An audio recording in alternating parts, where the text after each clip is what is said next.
এই প্রথম কোনো একটা নির্বাচনে আমরা সম্ভবত না, আমি অন্তত খুব কনফিডেন্টলি বলে দিতে পারি কে জিততে যাচ্ছে, বোঝা যাচ্ছে এতটাই ক্লিয়ার। আর কোনো নির্বাচনে এই পরিস্থিতি ছিল না। কোনো একজন হয়তো খুব খারাপ করেছে, কিন্তু একেবারে ধরুন 2001 সালের নির্বাচনে আওয়ামী লীগ 62টা সিট পেয়েছিল, খুবই খারাপ, কিন্তু অনেকগুলো আসনে কিন্তু হাড্ডাহাড্ডি, এবং আপনি আগে বলে দিতে পারছিলেন না যে কে যাচ্ছে, নিশ্চিতভাবে বিএনপি জিতে যাবে, এভাবে বলে দিতে পারছিলেন না।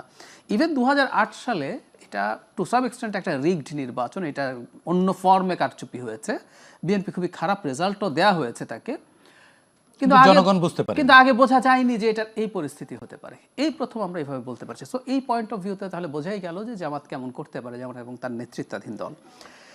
জামাত ইসলামী যে ভালো করবে না তার আমি একটা প্রমাণ দিই। আমি একটা জিনিস একটু পড়ি একটা পোর্টাল থেকে।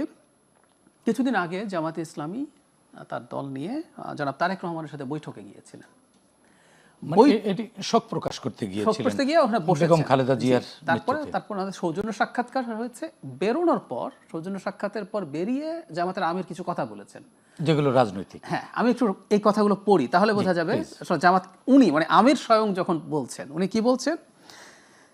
ওনারা বলছেন, আজকে এই নিয়ে আমরা আলাপ আলোচনা করেছি, আমরা এটাও বলেছি প্রিয় দেশের স্বার্থে অতীতে আমরা একসাথে কাজ করেছি, আগামীতেও দেশের স্বার্থে ইনশাল্লাহ একসাথে কাজ করবো। আচ্ছা, তারপর বলছেন তারেক রহমান সহ বিএনপি সবাই একই আকাঙ্ক্ষা ব্যক্ত করেছেন। এরপরের জায়গাটা খুব ইম্পর্টেন্ট।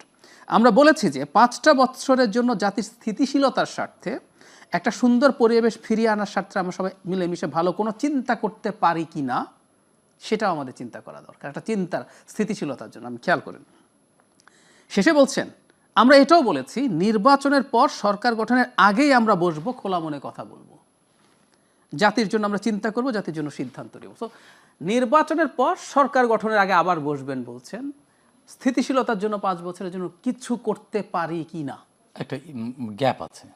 তার মানেটা হচ্ছে, আমি এখন খোলাখুলি যদি বলে, আমি যেটা পড়ে বুঝি, উনি এটা বার্তাও দিতে চেয়েছেন, আবার সরাসরি বলে ফেলতে চাননি, সেটা হচ্ছে একটা জাতীয় সরকার বিএনপি তৈরি করবে অনেক দিন থেকে। এটা ইভেন শেখ হাসিনার সময় থেকে, 2022 সাল থেকেই তাদের একটা এক ধরনের প্রস্তাবনা আছে।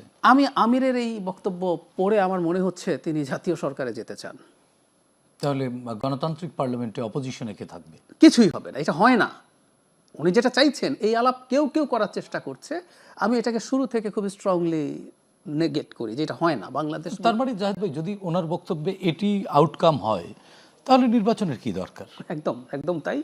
এবং একটা গণতান্ত্রিক সিস্টেম কাজ করে, সরকারি দল, বিরোধী দল, এবং বিরোধী দলের চাপে সরকারি দলকে থাকা উচিত, এবং বিরোধী দল শক্তিশালী থাকা উচিত, শক্তিশালী থাকা উচিত।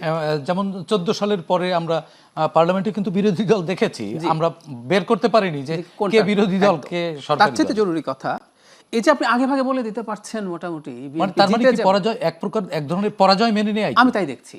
এবং উনি বিরোধী দলেও থাকতে চাচ্ছে না, তার মানে আমি ধারণা করি ওনার সংখ্যাটাও এত ছোট হতে পারে বলে তিনি ভয় করছেন, মানে বুঝে ফেলেছেন যে এই সংখ্যা নিয়ে, আমার ইন্টারপ্রিটেশন এরকম, মানে এই সংখ্যা নিয়ে বিরোধী দল হওয়াটাও তাদের জন্য প্রবলেম্যাটিক হবে।